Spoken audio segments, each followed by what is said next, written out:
A lot of the times getting into politics is who you know and leveraging a personal or professional network. But what happens when you don't have a network? What happens if there isn't anybody that can introduce you to, where you need to be? How do you get involved in politics from scratch? How do you do it? You join your local electoral district association. Those are very important organizations. And if you're not a member of one now, I want you to apply as soon as we finish this class today, okay? Find out who your EDA is for your favorite party and join.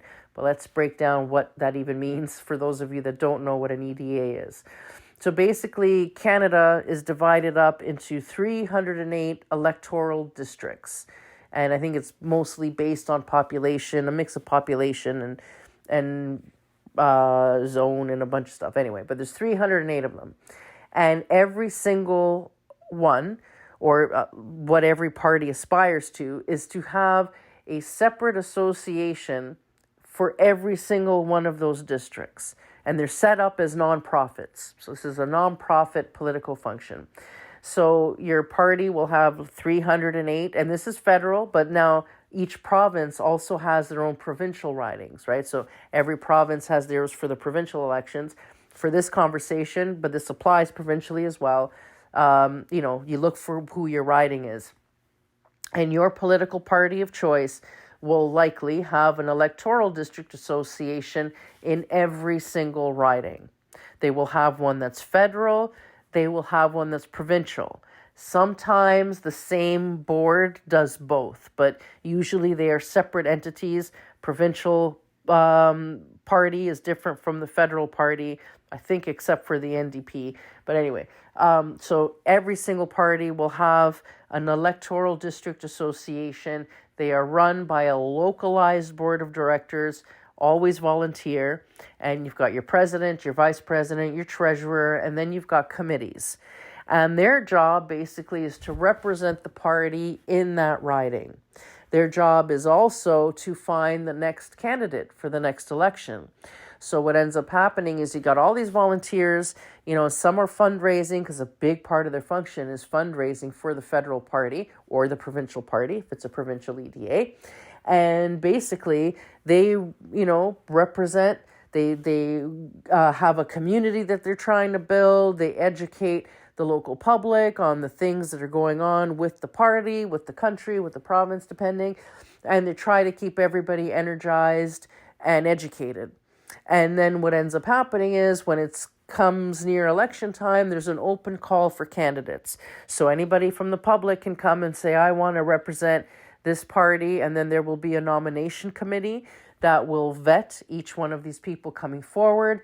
And then they will choose the one they feel would be the best candidate for that riding. And they will send them up the chain to the party. And after the party does their vetting, they're stamped as the candidate. Whether that candidate wins or loses, they then become the candidate of record. So here's this weird thing that happens, though. So an electoral district association exists up until the day writ drops. So up until that time, they are governed by their board of directors, and all the money they raise goes into this, bank account in their name, and all the parties, all the events, all the stuff is all run by that board and that committee. But then as soon as the writ is dropped, that entity dissolves legally. Their bank account is closed, and all the money that's in the bank will then get transferred to the bank account of that candidate's campaign, who has his own treasurer, his own campaign manager, and his own team. Now, sometimes members of the EDA will work on that guy's team or lady's team, depending, right? So sometimes they transfer over, but often they don't. So up until writ is dropped, every penny that is spent has to go through the approval of the EDA. Once writ is dropped and the money is transferred into the campaign account, now you have the campaign manager and the CFO that's in charge of how that money is spent, because the EDA is now legally dissolved until after the election. So it's kind of a confusing, and you'll learn all this once you're in it and, you're part of the ropes, and then it just becomes second nature. So it's a bit of a confusing thing to be in. But electoral district association is incredibly important because they're the ones that hold the money. They're the ones that build the network. They're the ones that have the email lists. They're the ones that have all of the stuff. And ultimately, they're the ones that are going to choose who the next candidate is. So it's very important. And everybody that's in that EDA, some of them having been there for many, many years, are incredibly influential, even with higher ups at the party, because if they've been very active in political campaigns over many years and have done a lot of fundraising and a lot of events over the years, you get to know people, you make connections, and now you're incredibly powerful. So you could start off as a volunteer. My media company didn't start specializing in politics. I was freelancing for a lot of various politicians under different political tents, but it was mostly, helping them through scandals or their own, disaster PR stuff. I wasn't really doing campaign strategizing. I was mostly getting people out of trouble. But then I started volunteering because I had a passion for the political party that I now end up, thankfully, working on many of their campaigns for. But it started as a volunteer. And I gave a lot of blood, sweat, and tears for free volunteering because I believed in the cause.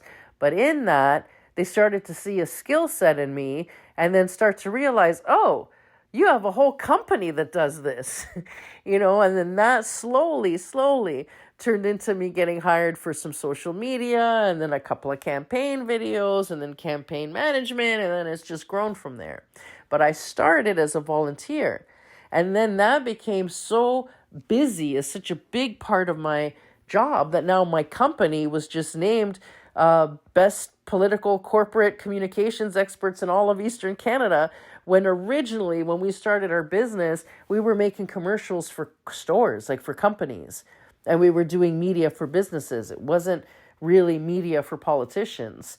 But my volunteering at an EDA ended up bringing me a lot of business from that cohort, because then other people in the EDA that owned businesses said, I like what you do for our EDA. Can you do this for my company? So it turned into a really good source of business for me. So EDAs are incredibly valuable. So don't underestimate them, because sometimes you'll join an EDA and it might be a bit anemic, right? And it's great when that happens, because then you could shine like a bright star and you can save the day. I walked into an EDA that was floundering and in 5 years turned it into a target riding. Why do you think I'm so busy? This is why I'm busy, because people saw me do that. They know I'm good. So when you walk into an EDA that's floundering, don't be disappointed. I mean, when you're a candidate, it's disappointing because they don't have the money you need. They don't have the volunteers you need, and now you're starting from scratch. So it is disappointing. But if you're willing to play a long game and you can help put new blood in that EDA and energize it, well, now you're a rock star, right? And it's easy to stand out when you're, making something terrible into something beautiful. It's a little bit harder when you walk into something that's already successful and already full, and there's nothing for you to improve. It's really hard for you to shine in that situation, but it doesn't matter. Even if you do walk into that situation, be glad, because if you have a rocking EDA, that means you got a full budget and a fantastic network, which is going to make your life as a candidate so much easier. So EDAs are incredibly, incredibly important. And you want to volunteer, you want to make friends there. It's a great way to meet like-minded people. It's a great way to socialize. And it's also a great way to really show what you're able to do for the party and for them to even know that you exist. And then when candidate season comes and you can throw your hand up, there's no convincing to be done. Everybody will be excited. So an EDA is a very important place to start. Now, I'm hoping by now you already know where your political ideologies lie, right? So I'm going to spare the lecture of how to find the party you best align with. I mean, by now you should know if you're taking this course. So find the EDA that is in the district you live in. And if there isn't one, find one, the closest one to you, and start volunteering. Join their board of directors. Don't just volunteer to stuff envelopes during the election.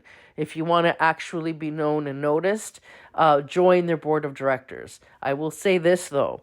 There are times where envelope stuffing is what they need the most. And there's a lot of jobs that volunteers have to do that are pretty boring, like cold calling, for example, that sort of thing, emailing. And if you, as a board member, never are willing to do any of the grunt work of the volunteers, that doesn't reflect so well. So what you want to be is a superstar. You want to stuff envelopes and make the calls, like you'll do the stuff that's not that glamorous, but you also serve on the board and get involved in strategy and bring your transferable skill sets to benefit the party. You definitely want to do that and give it your all. And that is going to be the best place for you to not only network, but to actually grow into a politician, one way or another, whether as a candidate or as another professional in the political world. Short one today, but very important.